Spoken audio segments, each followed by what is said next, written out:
Hi everyone. In this video, you're going to learn how to determine the domain of a function. And we explored this a little bit in class today. And hopefully you notice that often the domain is all real numbers, which means you can input any real number and the output will be a real number. But there were some exceptions. There were some functions where when you tried to input a number for x, you got an error for y. So that would mean that that number is not in the domain of the function. And hopefully you noticed that that happened when the function has a fraction bar. And it also happened when the function had an even root, like a square root.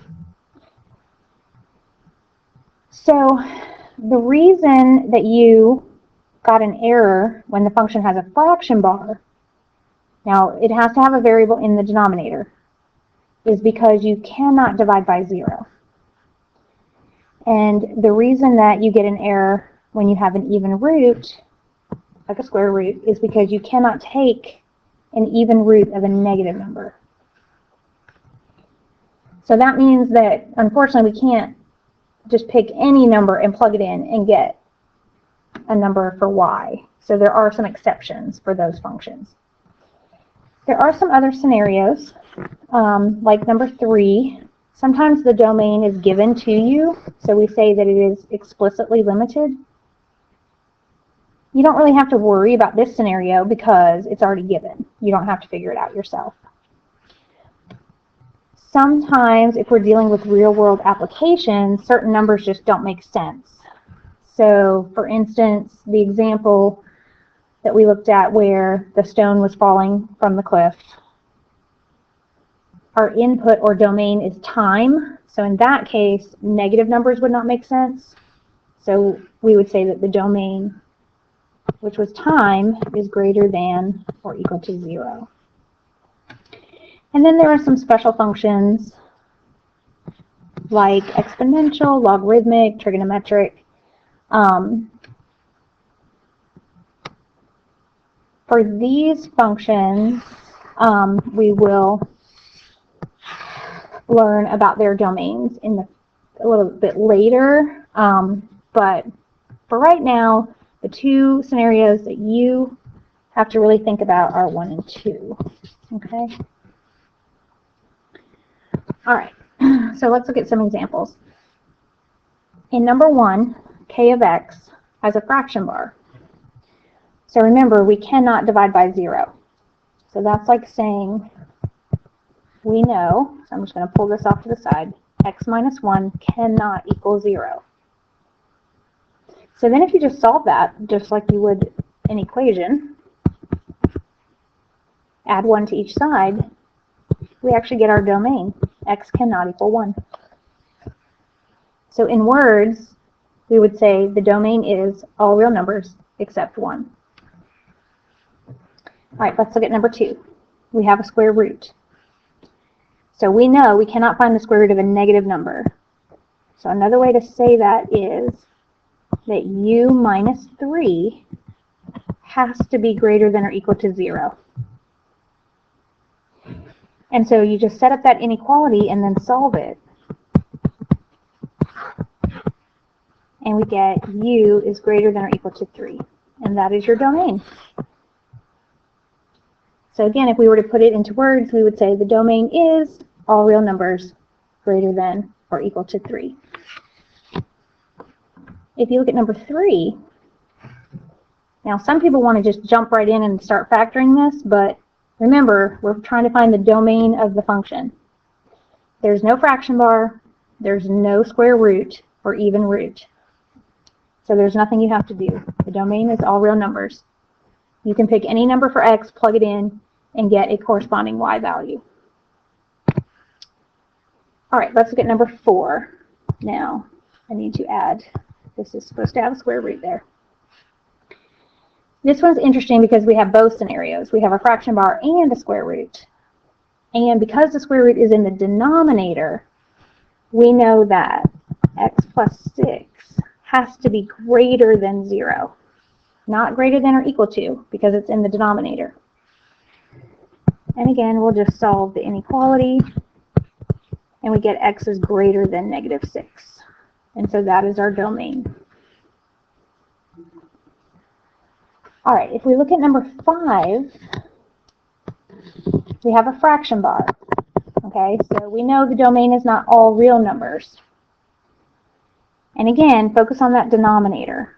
We know x squared minus x minus 6 cannot equal 0.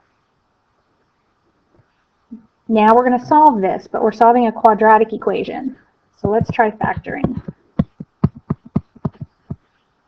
So we're looking for factors of -6 that add to -1. So -3, +2 would work. And notice if we were to FOIL this, we would get back to the x squared minus x minus 6. Okay, so because these are factors and we're multiplying, if either of these is equal to 0, then the whole thing is 0. So we know x minus 3 cannot equal 0, and x plus 2 cannot equal 0. So then just solve each one. We'd add 3 to each side, and we get x cannot equal 3. We would subtract 2, and we get x cannot equal -2. So that is our domain. Again, in words, we would say the domain is all real numbers except 3 and -2. All right, let's look at number 6. This time we have a square root again. So just like we did before, we cannot find the square root of a negative number. So that's like saying 9 minus x squared. 9 minus x squared has to be greater than or equal to 0. And then you're going to solve the inequality. All right, so we're going to subtract 9. We're going to bring down. We're going to divide each side by -1, which is just going to flip the signs. And then we're going to square root each side. Now, actually, I forgot to flip my inequality sign, which brings up a good point. When you're solving an inequality, if you multiply or divide by a negative number, you have to flip your inequality sign. Sometimes it's easy to forget that, so you have to be careful. Okay, so we actually have x squared is less than or equal to 9 at this point. Since we divided each side by -1, we had to flip the inequality sign. Okay, so now to undo the power, we're going to find the corresponding root. And since we are finding the square root of 9, we end up with 2 inequalities. X is less than or equal to +3, and x is greater than or equal to -3. So this is one of those compound inequalities that if you were to graph it on the number line, it basically looks like this. Okay? So we could actually rewrite this as -3 is less than or equal to x, and x is less than or equal to 3. And that is the domain of the function. All right, one last example. Here we're looking at one of those real-world problems. Your weekly paycheck depends on the number of hours that you work. In this case, the amount of your paycheck would be y, or your range, and the number of hours that you work would be x, or your domain, because remember, y always depends on x. So we're trying to find the domain. So again, this is an example where negative numbers would not make sense. I'm going to use h for hours. We might say h is greater than or equal to 0 because it represents the number of hours that you work. Okay, so that concludes the notes for this lesson. We will practice this some more tomorrow. Have a good night.